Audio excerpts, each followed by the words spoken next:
You're listening to the Business Wealth Impact Podcast, your source for empowering information and cutting-edge ideas from the world's top minds.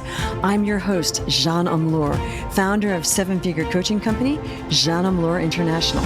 Join me on a journey to unleash your potential and create your highest success. Welcome to Business Wealth Impact. Hello and welcome to another show. Today we have Marcel Clarke. Marcel is a serial entrepreneur. He is a real estate developer and an investor in many things. And he's written a book called Hiding in Plain View, which is all about his journey of perseverance. Welcome, Marcel. Thank you for having me. I'm glad to be a guest on your show. Yeah, pleasure. So I'm fascinated with your story and specifically about your book because it's really the sort of the core element is perseverance. So why don't you just share with us a little bit about your book and how perseverance played such a huge role in your life and your success? Oh, definitely. Well, Hiding in Plain View, it really touches on my entire life, and it's been extraordinary because I had a lot of ups and downs, trials and tribulations. So in the book, I point out a lot of specific circumstances that I had to push through mentally. I do try to show all entrepreneurs that a lot of this is you against you.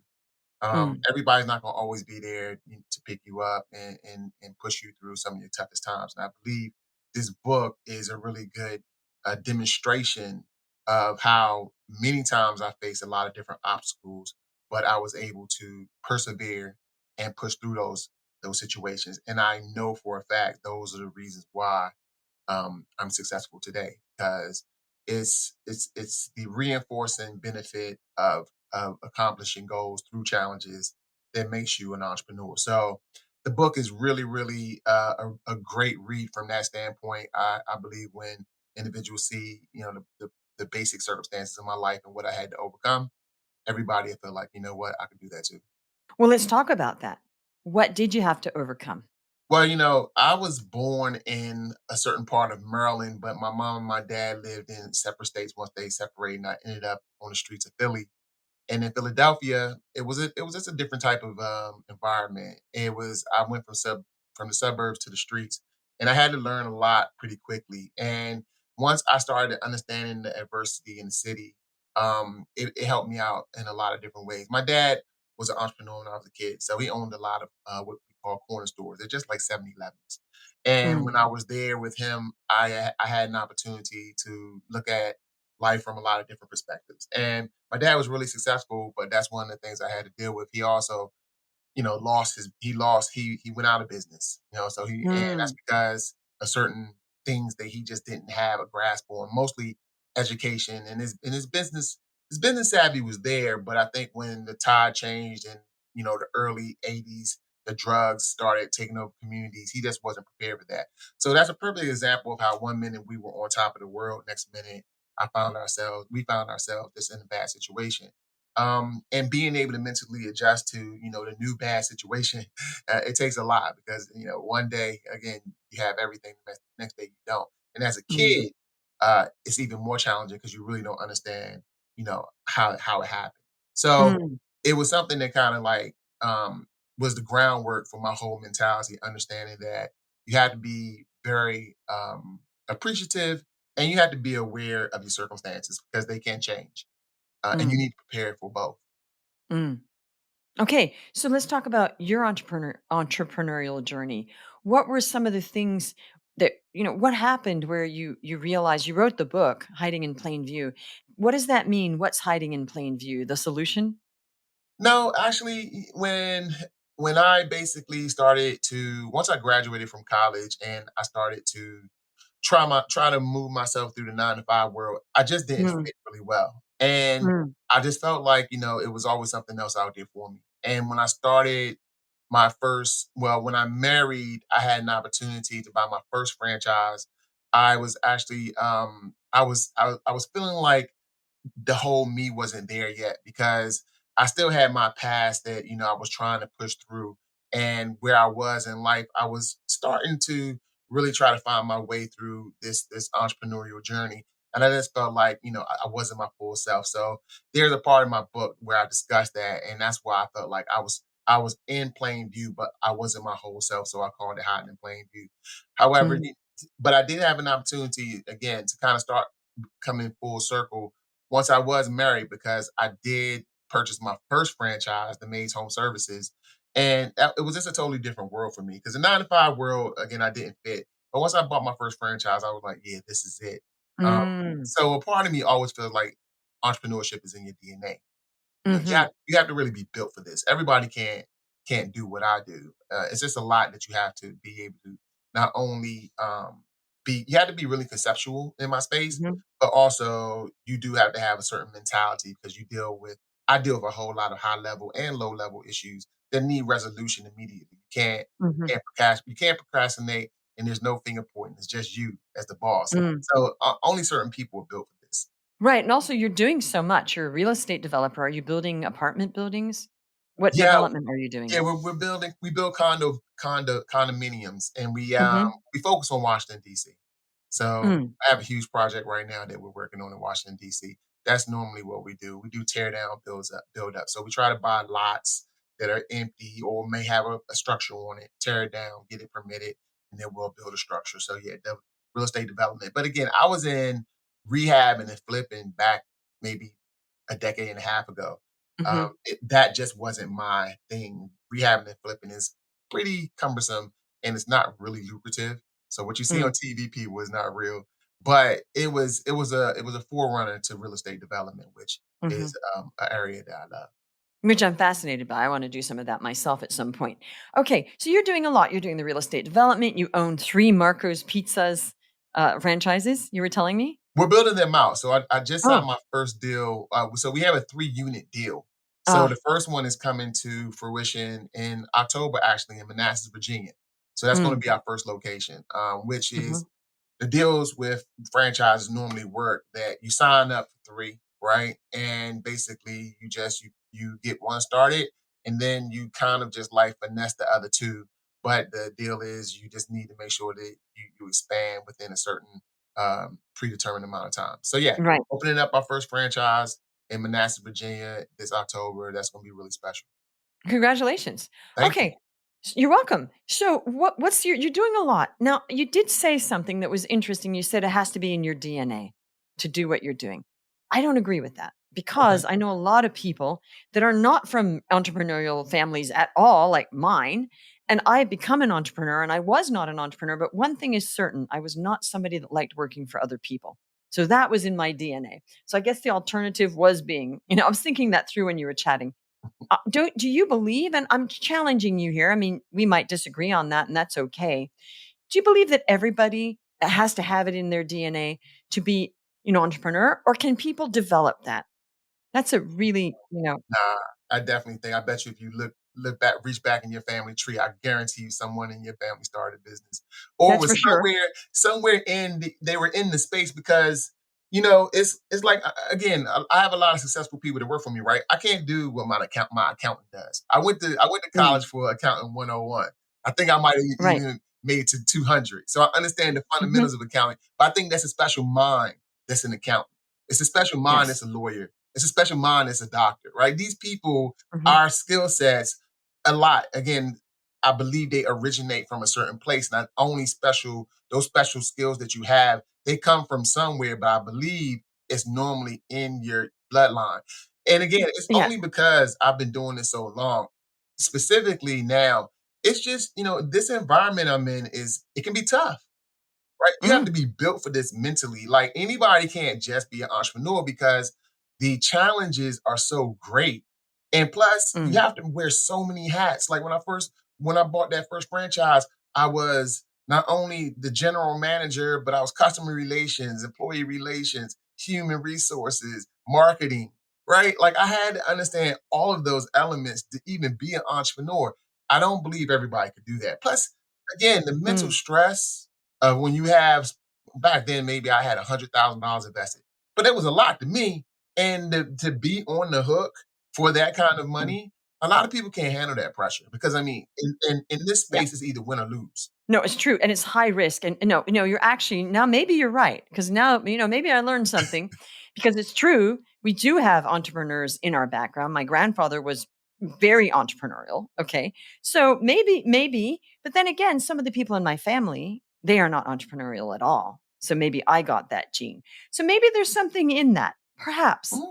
Okay. No, I get what you're saying. You also have to have a high risk. A lot of people, even that I work with, because I coach coaches and consultants and other high level business people, they sometimes lack, they're risk averse. But they're so risk averse that there's no way they would ever risk $100,000. It would be like just inconceivable. So there is that DNA where we have to not be too risk averse, because then we can't invest in stuff, right? We go all the way. We're like, most entrepreneurs are like, not, because on the other side of that is, I wouldn't be able to live with myself if I didn't take the shot. Mm, It's a different mentality, right? Like, if an right. opportunity presents itself to me and then I don't take the shot, and Hmm. specifically if it becomes successful or something that I missed the boat, then I'm having a fit. So I don't mind taking the shot. It's okay. If you miss, you miss, right? But Right. Right. it's if you don't take the shot at all, like you said, you're risk adverse. You kind of like pigeonholed and you're in a box, and it's okay, because again, this isn't for everybody. But for Hmm. entrepreneurs, we're risk takers. Like, we are the definition of it. We don't see it as a problem. And I threw out $100,000, but that's nothing. Now I have millions on my back. Like, almost Right. Now it's nothing. every deal I sign, I'm almost always the personal guarantor. And people, that means that Mm. we're saying that my company is signing for this deal, but the bank is telling me that if the deal goes south, Marcel, you're still on the hook.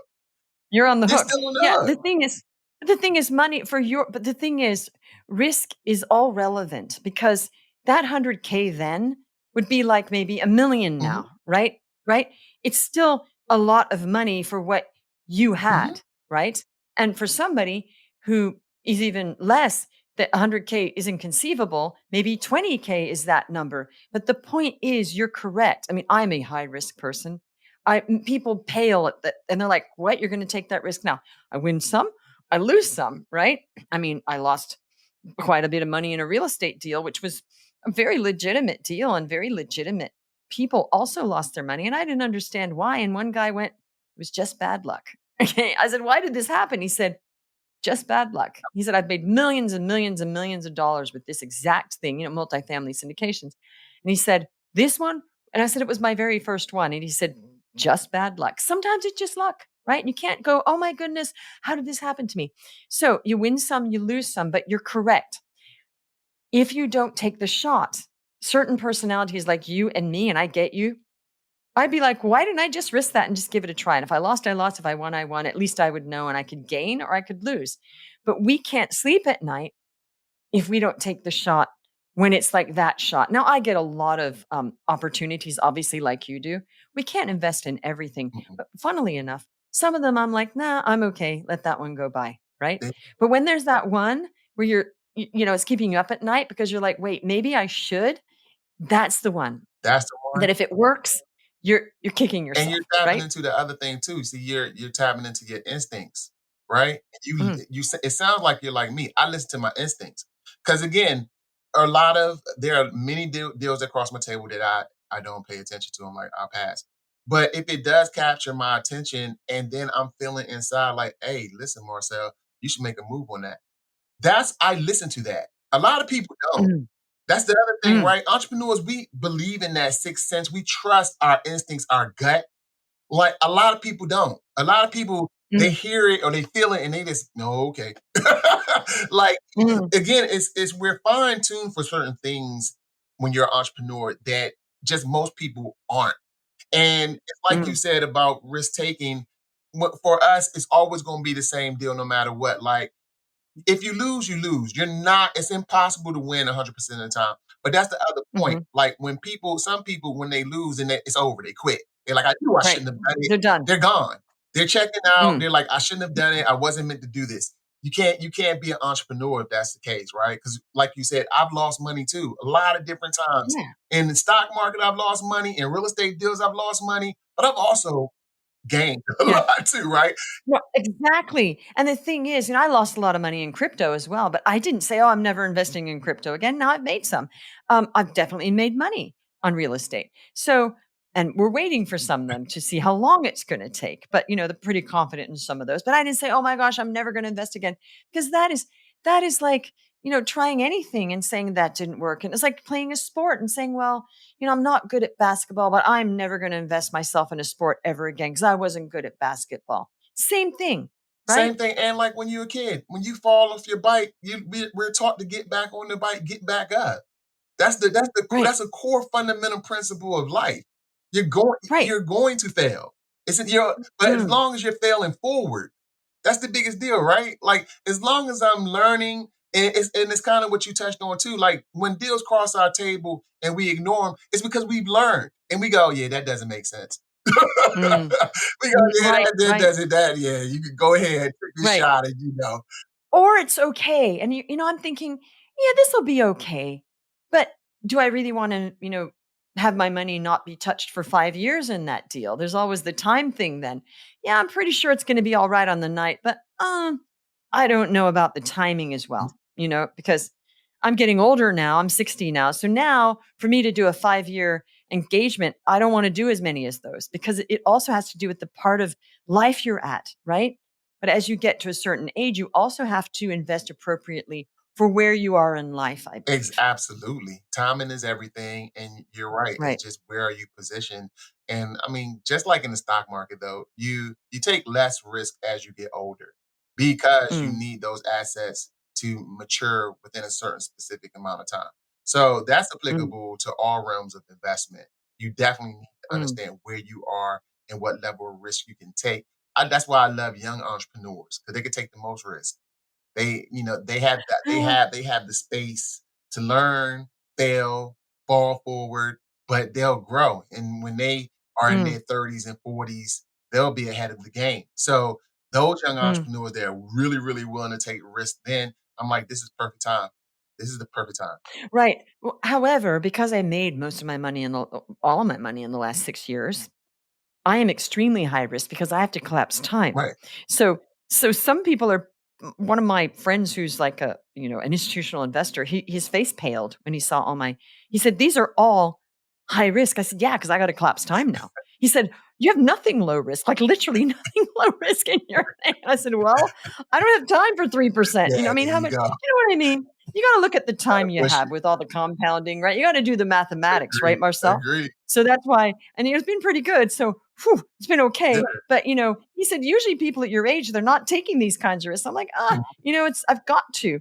But I'm good. Like, have I lost? Yes. Have I won? I've got some really good deals now that I'm blessed to be in. Mhm. So this is great. I love this, conversation we're having. Tell me, what are some things that you went through where you wouldn't have gotten through if you weren't perseverant, where somebody else might have stopped? Oh yeah, that starts in my first franchise when I purchased it, and that's the thing. I always try to tell people franchises can go out of business. Don't think if you purchase a franchise that it's a guaranteed lock. It's not. And I purchased my first franchise and it just didn't do well. The territory wasn't Oh. really ideal and I found myself drowning in money. And I remember saying to myself, I have to change this. I have to change the storyline here. And I went back and I flew back out to Nebraska because that's where the maze was housed. And I went out there with a business plan because normally in those deals, once you sign in, they're like, you get what you get. But I was like, I showed them my stats. I laid out my business plan. I said, I need to expand this territory. I said, I see these zip codes are available. I need you guys to renegotiate my deal. And I believe because Mm, I showed so much perseverance and just like fortitude, like we're gonna make this mm. work. They actually kind of like went against the grain and said, okay, all right, Marcel, we're gonna do this for Wow. you. Yeah, and it changed it turned the whole complexion of the franchise around. It became very successful. And if I hadn't done that, if I hadn't been so aggressive, I wouldn't it would have failed. And if it failed, I would have bounced back at some point. But that could have been a catastrophe because it was my very first franchise, my very first business and again, it showed me. It was like Marcel. It's the same thing in real estate development. Before I started development, I read this book and it said developers have to understand that you're always going to be presented with challenges, and if you're not a problem solver, don't even get in this business. They were dead on. I always find myself this first project in DC that we when we broke ground on it, I have faced at least 20 dozen, 20 dozen challenges. It was always something that wasn't right and wasn't configured right, and the permits and the plans weren't right, la, la, la. And it just took a lot of mental fortitude to say, yeah, but this is what we're going to do. Yeah, this is what we're going to do. Bring my general contract in. How do we resolve it? All right, this is what we're going to do when it comes to Pepco. Like always working on pushing the ball forward. That's my life. That's an entrepreneur. Like no matter what the situation is, there is an answer to the problem. You just have to be willing to dig down deep and figure it out or find the right person.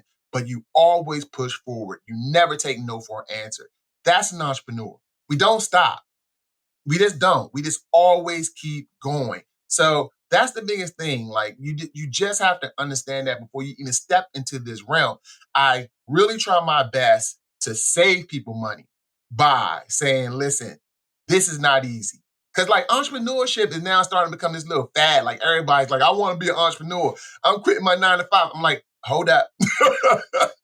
Hold up. Let's evaluate this situation, man. And plus, it's interesting now, too, because with all this remote working that people are doing, I'm almost feeling like, listen, you might can pull off both at the same time. Save your little 9 to 5, but on your little spare time, start a side hustle. Start a small business side hustle where you now do have the time to do both. And let's see how that works out. But don't quit your job to try to Right. jump into this realm. Okay. So it's not just perseverance because your story, that is also problem solving. That was, this is not working. I am not going, you didn't accept the status quo. You said, this isn't working. I have a solution to make this work, and that is expanding my territory. I'm going to fly over there and I'm going to negotiate to get what I need to be successful. And that is why that worked. It's not just perseverance, it's strategy, it's intelligence, and it's persistence as well. Because not many people would even come, they just say, oh, well, you know, it's not taking no for an answer. It is, I'm going to work this out and I'm going to have to negotiate something new, which they don't do, but that's okay. I'm going to do that. That is the only reason that succeeded, is that you negotiated more territory and it worked because you were so just all persistent. This has to work. And you've shown me again that successful entrepreneurs are usually the ones that have their backs against a wall and they're like, I just need to make this work. Yep. Right? So there's more than perseverance there. There is, okay, this needs to be solved. How do we solve it? That's how we solve it. Do they let us do it? No. I'll go talk to them. They said yes, because they saw you were trying to make it work. And they also saw it wasn't working legitimately because they saw that you were doing the work and you weren't some lazy person that thought it was going to just magically happen. They saw that. So I'm really proud of you in that story because that spoke volumes of how we need to be as a business person. And I agree with you. I mean, especially in development. I mean, there's no way that just the zoning, sometimes it's years and they don't let you do the zoning because they found something or there was a little line on the border. So yeah, you got to be real. And I think your suggestion, if people are like, I'm going to quit my job and become an entrepreneur. Well, yes and no. I mean, we do help people that have worked in corporate, like start as coaches. They still have to understand it's a business, right? Yeah. So anyway, I love all that. That was highly enlightening. And for me, because I figured out why you are where you are with just that one story. So I love it all. Now, Marcel, what's one mindset or philosophy of how you've lived? Because you're highly successful. So, and you wrote the book for that reason, to help people. I get it and I love it. What's the one thing, what's one philosophy or mindset you want to leave everybody with? It's two parts. Always believe in yourself because nobody's going to believe in you more than you, right? And you're just going to come across a lot if you're in my space. But if you believe and you truly understand that you have what it takes to be successful, you're going to have to dig deep, believe in yourself, and move forward. If you are fortunate enough to be successful, always pay it forward. Always. Like, I don't believe in gatekeeping. When I come across people that really want to understand how I arrived at this space, then I'm always willing to share. I'm always trying to help you out, give you my connections. I think it's enough room for everybody out here, but you definitely need to pay it forward. If you're fortunate enough to be successful, pay it forward. Love that. Okay, we're going to end with that. Thank you so much for turning up here, Marcel. And thank you for listening. If you like this, please give us a review or just listen again or tell people about us. And we'll see you on the next one. You're listening to the Business Wealth Impact Podcast, your source for empowering information and cutting-edge ideas from the world's top minds. I'm your host, Jean Amlour, founder of seven-figure coaching company, Jean Amlour International. Join me on a journey to unleash your potential and create your highest success. Welcome to Business Wealth Impact.